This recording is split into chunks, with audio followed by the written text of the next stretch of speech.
Okay, so I've had a problem with headlights not working, this switch here not working. Works now.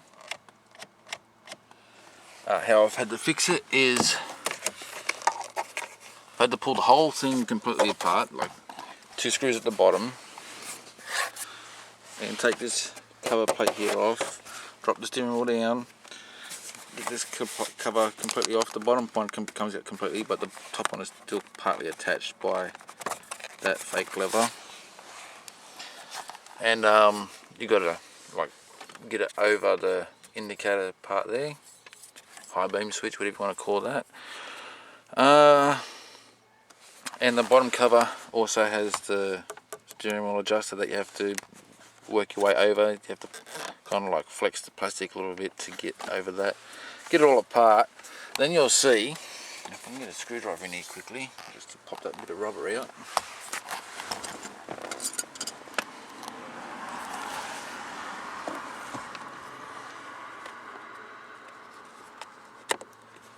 I'll show you.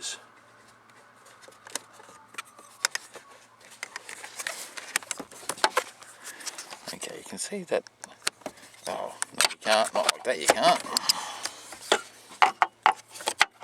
Let me put the screwdriver where it is. See, there's a screw there now. A little plastic grommet, whatever you want to call it, that keeps this in its position. Back up a little bit so you can see where I'm at. So I've had to take the whole thing apart. Now I've heated up the screws a little bit. Actually no, I heated up a really thin bit of solid wire, like coat hanger type wire, to poke like a pilot hole first.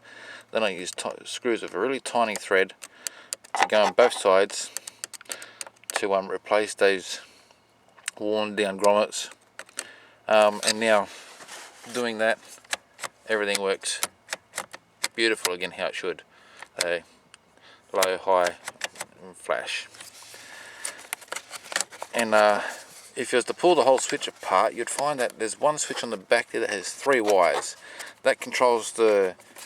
If you unplug that, you've got low beam only. You don't need to have 2 wires to activate the low beam. If you unplug all the high beam plugs and turn the lights on, you've still got a low beam. And that leaves 3 wires for the high beam. So you got 2 wires that activates the high beam generally, just normal. And then you've got the other 2 wires there that is for when you're flashing. That's all on that switch there. It's very basic. So what I've done, I've tapped into 2 wires. Now you got, if you're looking at the plug, you've got the 3 wires. Now I can't remember the color codes. I think one was black and gold. The brown one was is the neutral, I believe. Anyway, you got the 3 wires, okay? So when you're looking at the plug, the 2 on this side activate when you're flashing somebody, and the 2 on the outside is for just a standard high beam. So what happens is, I don't know that, for your standard high beam, you got your high beam. Oh sorry, I said wrong before. You could push in for low, out for high, which is quite normal. So that's your standard high beam, right? And you can't turn that high beam on if this switch is off, right? That's normal. See? But if you go flash, oops, sorry, you go flash, of course you override that, and it works. So what I've done is I've put in a switch here to flick between 2 ways, as I like having, what you can see down there is the dip switch. So you've got the dip switch there for high and low. I don't know why they stopped doing these in cars. So I've tapped in the 2 wires, the 2 wires on the outside that I was talking about. That's for your standard high beam. As you can see, when I flick between the 2 up here, nothing happens how it should be. Turn the lights on, and now I've got what I do. Oh, I didn't flick the switch across. So you've got the high and low. Put one back on the column, flick that switch that I've put in there, back up, and now it's back on the column.